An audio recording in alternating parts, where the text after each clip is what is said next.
परमपिता बंदी छोड़ कबीर साहेब की जय। आज का सत्संग बहुत महत्वपूर्ण है। आजकल बहुत सुनने को मिलता है, बहुत से संत अपने आप को सदगुरु साहब का अवतार मानते हैं। आज उन संत का पर्दाफाश होगा, इनकी पूरी सच्चाई पता चलेगा। आज उन पर विचार होगा। आइए इस सत्संग के माध्यम से पता करें सदगुरु साहब कौन हैं। साहेब बंदगी गलत का निर्णय करने वाला है, सत्य असत्य का निर्णय करने वाला है और आपको विवेकवान बनाने वाला है। इस सत्संग को सुनने के बाद आपको संत और असंत का निर्णय करने की जो विधि है वो भी पता चल जाएगी। आत्मा और परमात्मा कौन है ये भी पता चल जाएगा। और ये भी पता चल जाएगा कि ये जो संत कहते हैं कि मैं परमात्मा हूं यानी सदगुरु का अवतार हूं, तो क्या ये वास्तव में गुरु हैं? क्या इनकी मुक्ति होगी कि नहीं? क्या इनकी शरण में जाना चाहिए कि नहीं? बहुत ही दिव्य सत्संग है आज का। सत्संग को श्रवण करने से पहले आप सभी इस चैनल को जरूर सब्सक्राइब करें, क्योंकि ये जो चैनल है, इस चैनल पे परमात्मा सदगुरु कबीर साहब का ही दिव्य ज्ञान दिया जाता है। चैनल सब्सक्राइब करने के लिए हम इसलिए कहते हैं आपसे कि जब आप चैनल सब्सक्राइब कर लेंगे तो YouTube का नियम है कि जब चैनल की कोई सदस्यता लेता है या सब्सक्राइब करता है तो हम जो सत्संग डालेंगे वो सत्संग YouTube आप सभी के मोबाइल पर भेजने लगेगा। जब आप चैनल सब्सक्राइब कर लेंगे तो जो परमात्मा का दिव्य ज्ञान है वो आप सभी के फोन पर आने लगेगा और आप सभी परमात्मा के दिव्य ज्ञान को जान करके अपने जीवन का कल्याण कर पाएंगे। इसी सानिध्य में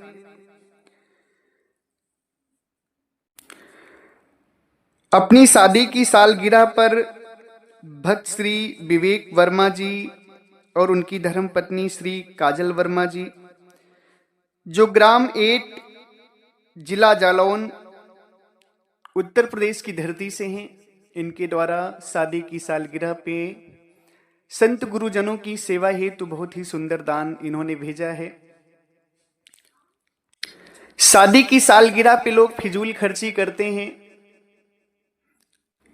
मगर इन्होंने इतना सुंदर भाव रखा कि हम शादी की सालगिरह पे पूज्य गुरुदेव श्री जी संतों की और साध संगत की सेवा में दान करेंगे। भोजन भंडारे में खूब खूब आशीर्वाद है।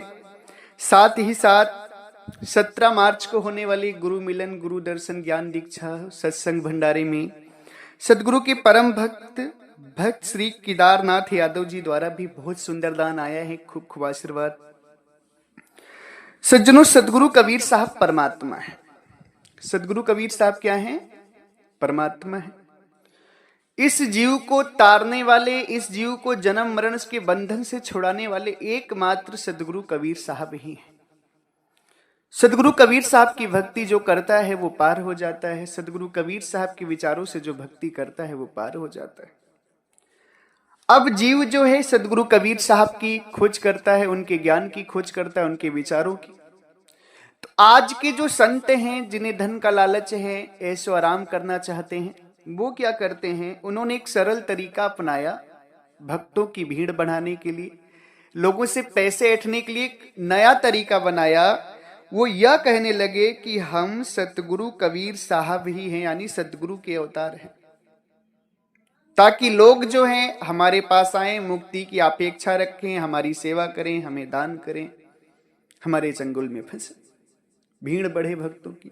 एक यही कारण है कि लोग अपने आप को सतगुरु कबीर साहब का अवतार मानने लगे, कहने लगे, ताकि जनता जो है हमसे खुश होगी, जनता जानेगी कि ये परमात्मा है तो हमारे पास आएगी। मगर सज्जनों, सतगुरु कबीर साहब परमात्मा हैं, इस बात को साबित करने के लिए सतगुरु कबीर साहब 52 कष्नी दिए थे। कितनी कष्नी दिए थे? 52 कष्नी, यानी परीक्षाएं दिए थे। सदगुरु कबीर साहब जो हैं परमात्मा हैं और वो असली परमात्मा है। इस बात को साबित करने के लिए शेख तकी ने उनकी 52 कसनी ली थी। 52 तरीकों से उन्हें मारने का प्रयास किया था कि अगर आप परमात्मा हैं तो आपका कुछ होना नहीं चाहिए। 52 तरीके से शेख तकी ने सदगुरु कबीर साहब को मारने की कोशिश की थी, मगर सदगुरु कबीर साहब का कुछ नहीं हुआ था। किस किस तरीकों से मारने की कोशिश की थी हम सारी बात बताएंगे। सदगुरु कबीर साहब परमात्मा है, इस बात को साबित करने के लिए उन्हें 52 कसनी देनी पड़ी थी, 52 परीक्षाएं देनी पड़ी थी।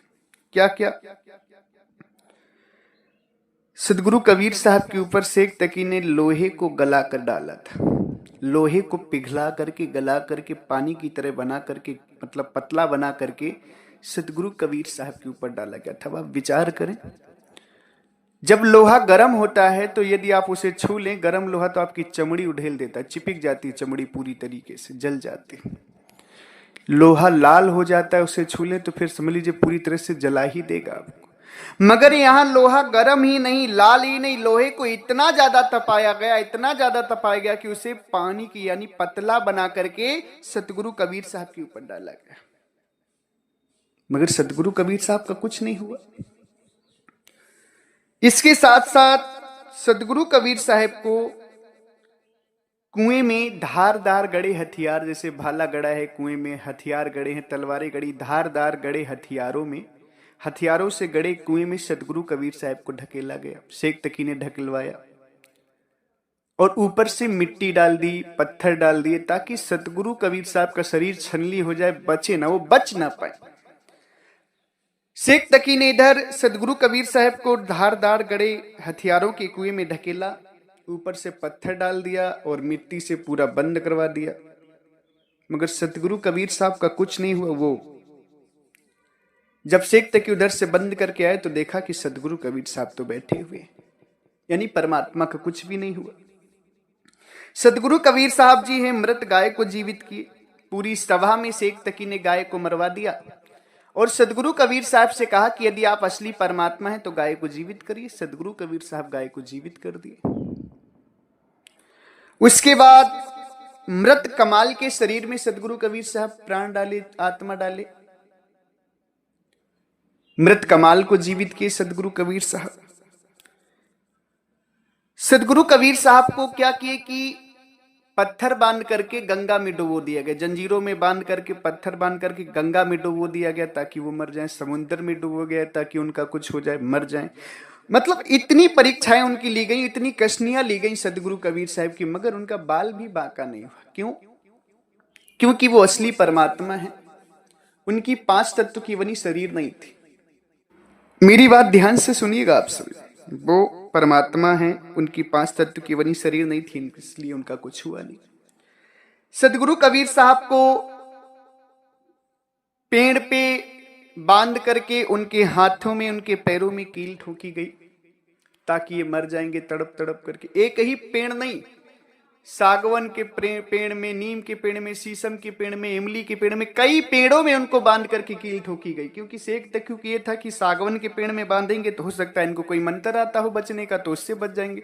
इमली के पेड़ में बांधेंगे, उसका मंत्र नहीं आता होगा। यानी कई पेड़ों में शेख तकी ने बांधा सतगुरु कबीर साहब को मारने के लिए, मगर वो कुछ कर नहीं पाया। क्यों? क्योंकि वो सतगुरु कबीर साहब परमात्मा थे, साहिब का कुछ हुआ नहीं। शेख तकी की लड़की 7 दिन की मरी हुई थी, कब्र में गड़ी थी। शेख तकी ने कहा कि अगर आप असली परमात्मा हैं, खुदा हैं, तो मेरी पुत्री को जीवित करके दिखाइए। सतगुरु कबीर साहब ने उसकी 7 दिन की मरी हुई बेटी को जीवित कर दिए।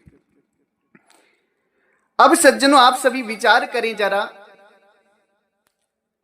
कि सतगुरु कबीर साहब के साथ 52 तरीकों से मारने का प्रयास किया गया। उनको कसनी देनी पड़ी साहिब को। उनको लोगों ने 7 तालों के अंदर बंद कर दिया गया। 7 तालों के अंदर रहेंगे तो भूख प्यास से मर जाएंगे। उसके बाद सतगुरु कबीर साहब को झोपड़ी में बैठा करके आग लगा दिया गया चारों तरफ से। भूखे शेर को साहब के आगे डाल दिया गया, तोप से उड़ाया गया, बंदूक से मारा गया, सब तरीके से, यानी कि टोटल 52 तरीके से खाली एक आदमी शेख तकी ने सतगुरु कबीर साहब की कसनी ली थी। 52 तरीकों से मारने का प्रयास तो खाली एक आदमी ने किया था। पूरे विश्व के राजाओं ने पता नहीं कितनी तरीके से साहेब को मारने का प्रयास किया, वो तो लेख में नहीं है, गिनती में नहीं कि सतगुरु कबीर साहब की कितनी कसनी ली गई, अनगिनत ली गई, मगर उनका कुछ हुआ नहीं क्योंकि वो परमात्मा थे। ये तो 52 कसनी इसलिए प्रसिद्ध हुई क्योंकि एक आदमी ने 52 कसनी ली थी। किसने? शेख तकी ने। शेख तकी कौन था? बादशाह सिकंदर जो उस समय का बादशाह था, राजा था, उसके गुरु थे शेख तकी। और 52 कसनी लेने का कारण क्या था कि बादशाह सिकंदर का जलन रोग ठीक नहीं हो रहा था। बहुत दवा करा ली, बहुत वैद्य हकीमों को दिखा लिया, खूब दुआ करा ली, खूब मस्जिद घुमाया, जहां जहां उसको हुआ हर जगह गया, मगर उसके शरीर में जो जलन रोग था वो ठीक नहीं हुआ। उसका शरीर हमेशा जला करता था, जलन होती थी उसके शरीर में, उसका रोग ठीक नहीं होता था। किसी ने कहा कि काशी में सतगुरु कबीर साहब हैं, जो खुदा हैं, अल्लाह हैं, परमात्मा है, उनके पास जाओ, तुम्हारा जलन रोग ठीक हो जाएगा। बादशाह सिकंदर दल बल के साथ बनारस की तरफ चल दिया, काशी की तरफ चला गया।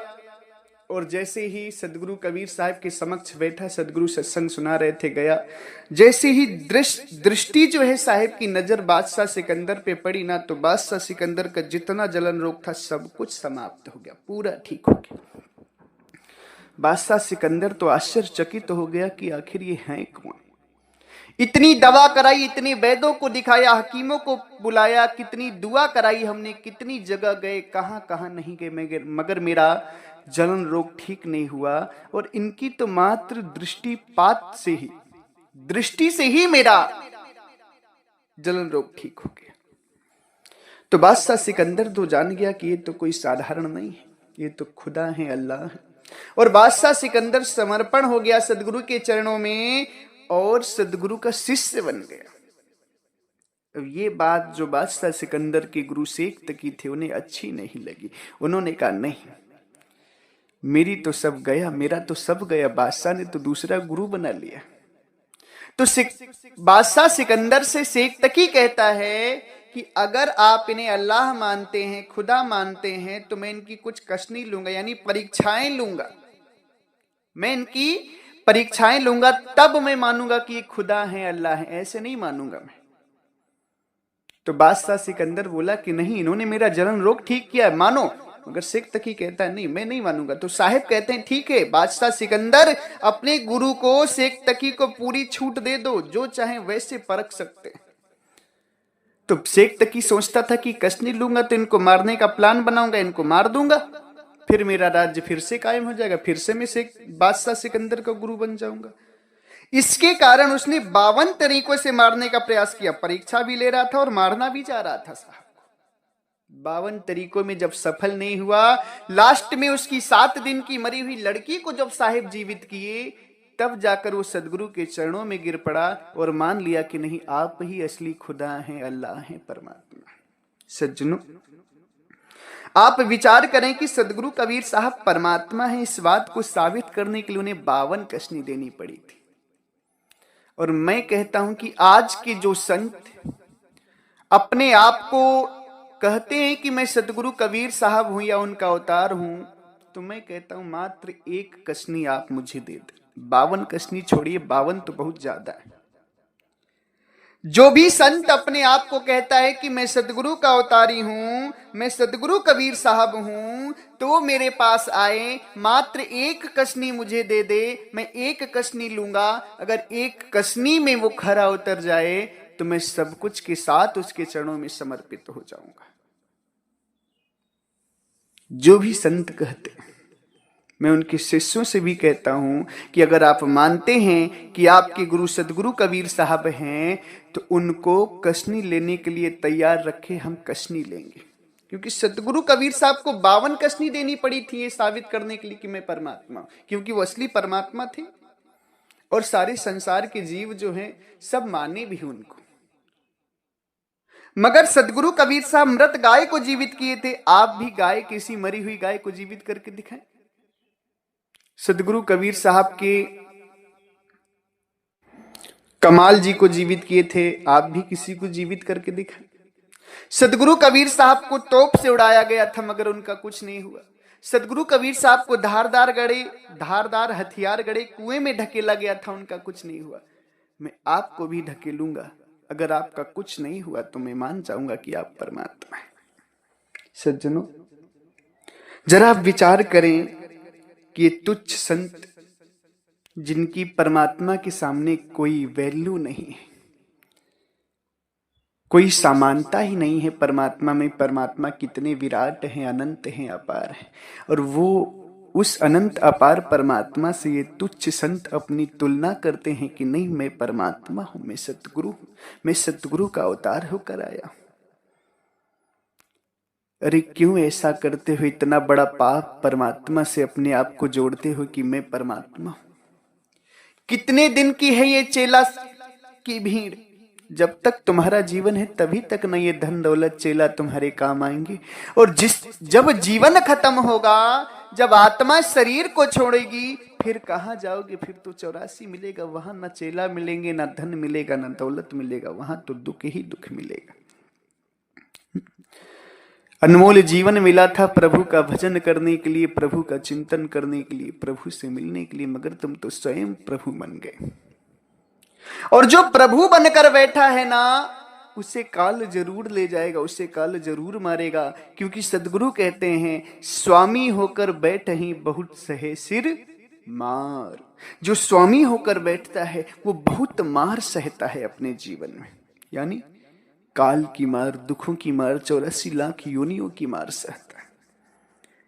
इस संसार में जो संत कहते हैं कि सतगुरु कबीर साहब के हम अवतार हैं, तो सतगुरु कबीर साहब 7 तालों के अंदर बंद किया गया था और वो निकल आए थे बाहर। तुम 1 ताले के अंदर बंद हो, तुम बाहर निकल करके दिखाओ। सतगुरु कबीर साहब अन्न का आहार नहीं करते थे। वो कहते हैं कि पानी से पैदा नहीं श्वासा ना ही शरीर, कछु आहार करते नहीं तिनकर नाम कबीर। सतगुरु कबीर साहब ना अन्न आहार करते थे, ना ही जल का पान करते थे। मैं कहता हूं जो संत अपने आप को सदगुरु का अवतार मानते हैं, उनका भोजन बंद करा दो, उनका पानी बंद करा दो, फिर देखो कितने दिन तक जीवित रहते हैं। सदगुरु की प्यारी साथ संगत, जीवन बहुत अनमोल है। सत्य असत्य का निर्णय करो, सही गलत की पहचान करो। इस संसार में असली सोना भी है, नकली सोना भी है, असली हीरा भी है, नकली हीरा भी है। पहचान नहीं करोगे, नकली पकड़ लोगे, कुछ हासिल नहीं होगा। सही गलत की जब तक पहचान नहीं करोगे तब तक मुक्ति नहीं कर पाओगे। और सही गलत की पहचान करने के लिए तुम्हारे सामने स्वयं सदगुरु कबीर साहब का जीवनी है कि सदगुरु कबीर साहब की 52 कसनी ली गई थी, तब माना गया था कि वो परमात्मा है। और आप अपने गुरु बाबा लोगों की खाली 1 कसनी लीजिए, जो गुरु हैं आपके, जो गुरु कहते हैं कि मैं सदगुरु कबीर साहब हूं, सदगुरु कबीर साहब का अवतार हूं, उन गुरुओं की आप भी 1 कसनी लें और कहें कि गुरुदेव मैं 1 कसनी लेना चाहता हूं। आप उस कसनी में खड़े उतर गए तो मानूंगा कि आप परमात्मा। सदगुरु कबीर साहब को तलवार से काटा गया, उनका कुछ नहीं हुआ। उनके ऊपर गोलियां चलाई गई, बंदूकें चलाई गई, उनका कुछ नहीं हुआ। तोप से उड़ाया गया, कुछ नहीं हुआ। जो गुरु आपका कहता है कि मैं परमात्मा हूं, मैं सदगुरु कबीर साहब हूं, जरा उस गुरु के ऊपर तलवार चलाकर देखिए, जरा उस गुरु के ऊपर गोली चलाकर देखिए, क्या वो बचेंगे?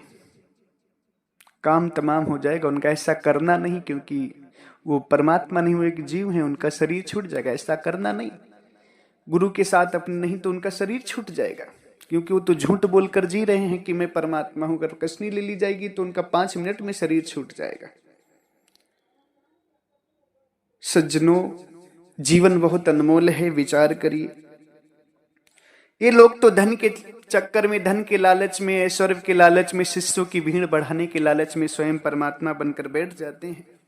मगर जब इनको इस पलड़े पे तौला जाएगा तो 1 ग्राम भी वो परमात्मा के पलड़े पे नहीं तौल पाएंगे। परमात्मा तो अनंत है, अपार है।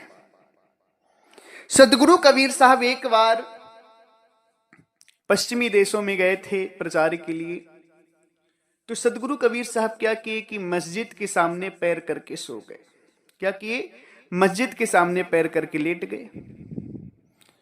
मुल्ला मौलवी देखे तो उन्होंने कहा, यह कैसा आदमी है जो मस्जिद की तरफ पैर करके लेटा हुआ है।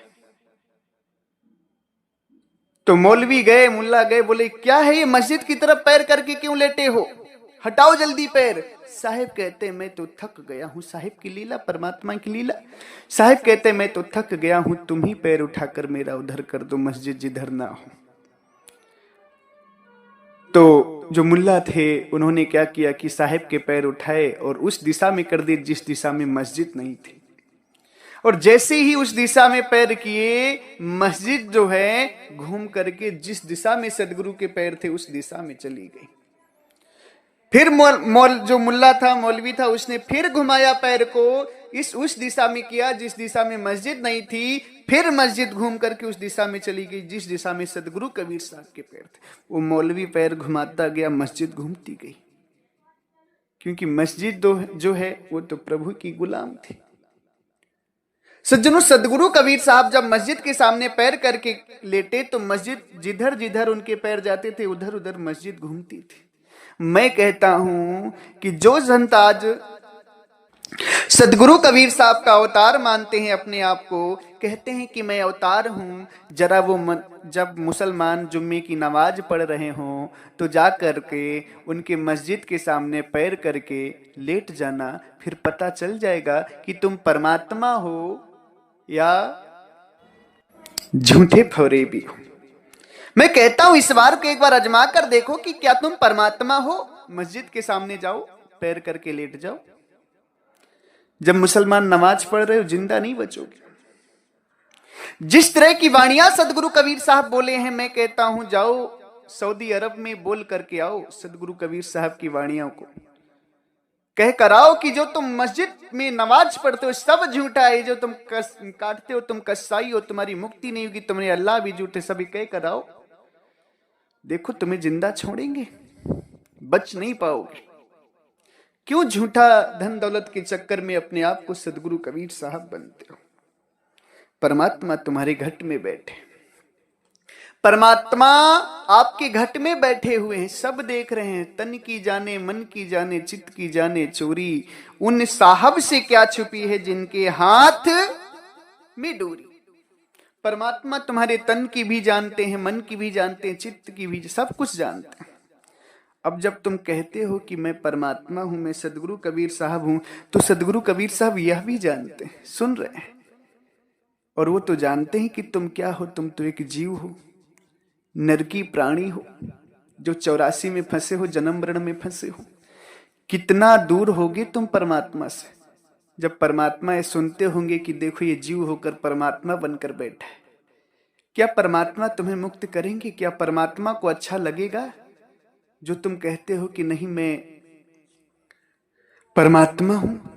अरे तुम्हारा बेटा तुम्हारे सामने है, जैसे तुम्हारा नाम है रमेश, तुम्हारा बेटा गांव के लोगों से कहे कि मैं ही रमेश हूं, रमेश कोई और नहीं मैं हूं, तो क्या ये बात आपको अच्छी लगेगी?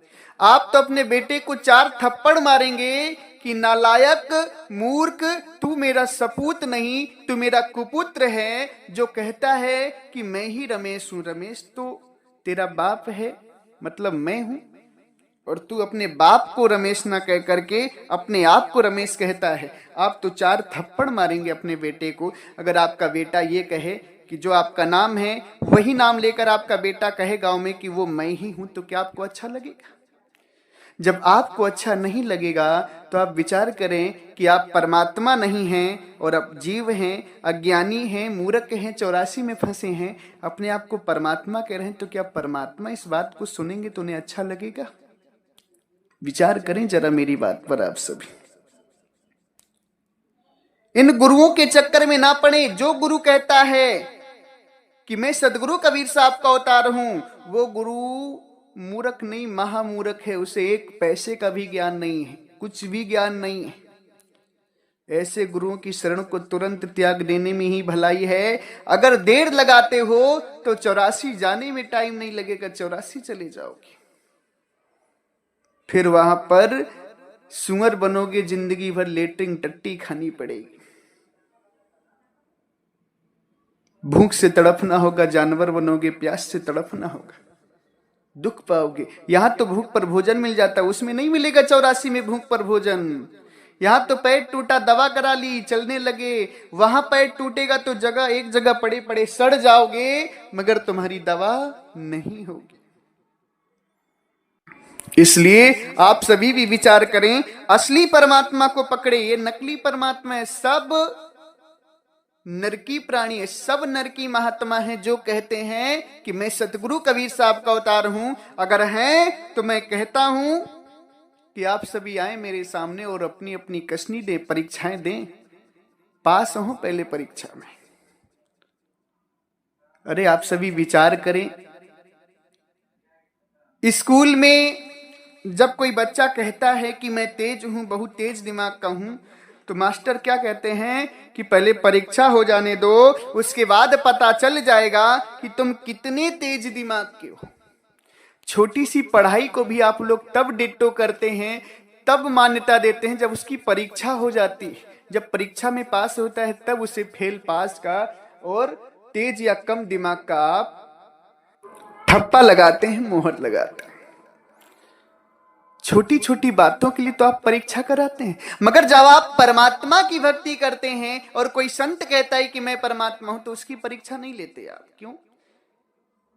क्योंकि आपको तो ये है कि चलो मैं परमात्मा की शरण में आ गया, मुक्त हो गया, मगर ये नहीं जान रहे कि जो अपने आप को परमात्मा कह रहा है वो नरकी महात्मा है, निकृष्ट महात्मा है। इस बात को कहने में मुझे जरा सा भी डर नहीं लग रहा है और खुशी हो रही कि मैं उसकी वास्तविकता उसे बता रहा हूं। जो महात्मा कहता है ना कि मैं सतगुरु कबीर साहब हूं, पहले तो मुझे कसनी दिया करके, अगर कसनी नहीं देता है तो उससे ज्यादा निकृष्ट महात्मा धरती पे कोई हो नहीं सकता। उस महात्मा से अच्छा एक दारू पीने वाला जीव है। कम से कम वो प्रभु के नाम पर डरता तो है, कम से कम प्रभु की इज्जत तो करता है कि नहीं कोई परमात्मा है, कोई भगवान है। मगर ये जो संत भगवान बनकर अपने आप को परमात्मा बनकर बैठ गए हैं, इनके लिए सदगुरु कहते हैं कि ज्ञानी मूल विसारिया आप भय करता, ताते संसारी भला सदा रहे डरता। ये जो दो चार वाणियां जान करके अपने आप को ज्ञानी बन गए और आप भय करता नहीं परमात्मा मान बैठे, इन लोगों से अच्छे सदगुरु कहते हैं कि इनते संसारी भला सदा रहे डरता। इनसे अच्छा संसारिक है जो कम से कम प्रभु के नाम से डरता है, वो मानता तो है कि कोई परमात्मा है। मगर आजकल के साधु संत दो चार वाणियां जान करके मूल को विसार देते हैं, यानी परमात्मा को विसार देते हैं और आप भय करता, अपने आप को करता मान जाते हैं। उसी को साहिब कहते हैं कि ज्ञानी मूल विसारिया आप भय करता, ताते संसारी भला सदा रहे डरता। इनसे अच्छा संसारिक व्यक्ति है, कम से कम प्रभु का सम्मान तो करता है, प्रभु को मानता तो है। इन महात्माओं की शरण में जाकर सोचते हो कि मुक्ति हो जाएगी, इनसे अच्छे तो आप स्वयं हो जो परमात्मा को तो कम से कम मानते हो। इनकी सेवा करने से भी नरक में जाओगे। जो संत ये कहता है कि मैं परमात्मा हूं, अगर उस संत की सेवा करोगे तो नरक में चले जाओगे। उस संत को अगर सर भी झुकाओगे तो तुम पाप के भागीदारी बन जाओगे, क्योंकि वो तो बहुत बड़ा पाप कर रहा है कि स्वयं परमात्मा बनकर बैठ गया, जबकि है एक निकृष्ट प्राणी, तो बहुत बड़ा पाप कर रहा है। अगर उस संत की शरण में जाते हो, उस संत को दान करते हो, उसकी सेवा करते हो, उसको नमन करते हो, तो तुम्हें 84 ही मिलेगी, मुक्ति मिल नहीं सकती। अगर मेरी बात से दुख लगता हो तो क्षमा करना, मगर मैं हकीकत बोल रहा हूं, मैं सच्चाई बोल रहा हूं,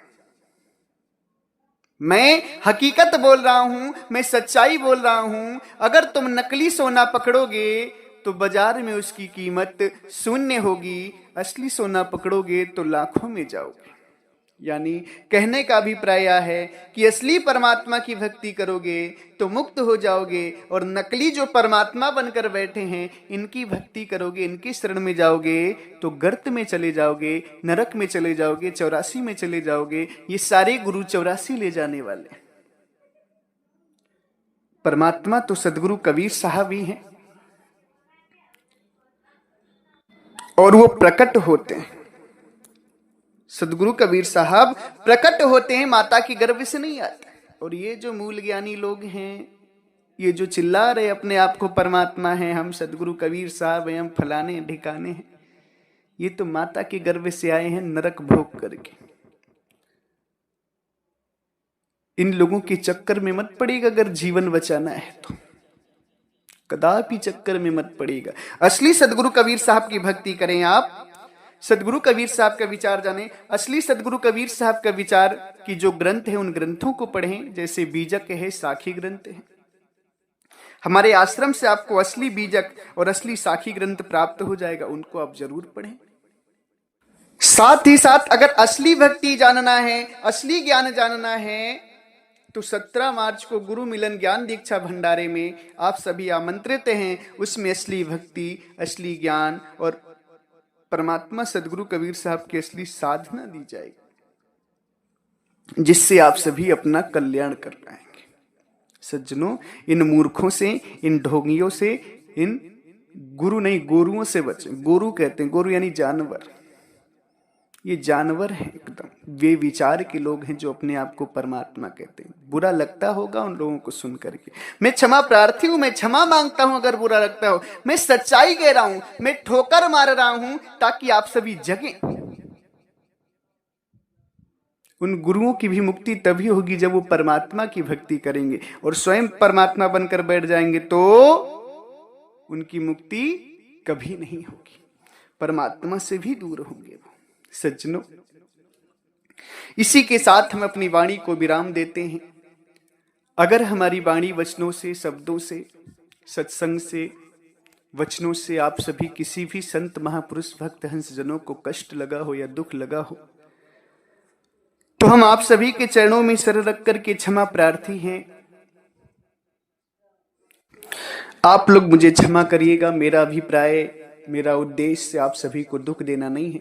मैं तो वास्तविकता बता रहा हूं, मैं तो सत्य असत्य का निर्णय करना सिखा रहा हूं, मैं तो सत्यवाद को पकड़वाना चाहता हूं, सत्य परमात्मा को पकड़वाना चाहता हूं, जिससे आप सभी का कल्याण हो। मैं आपके कल्याण के लिए ही सोच रहा हूं, आपके कल्याण हेतु ही ये सत्संग बोल रहा हूं।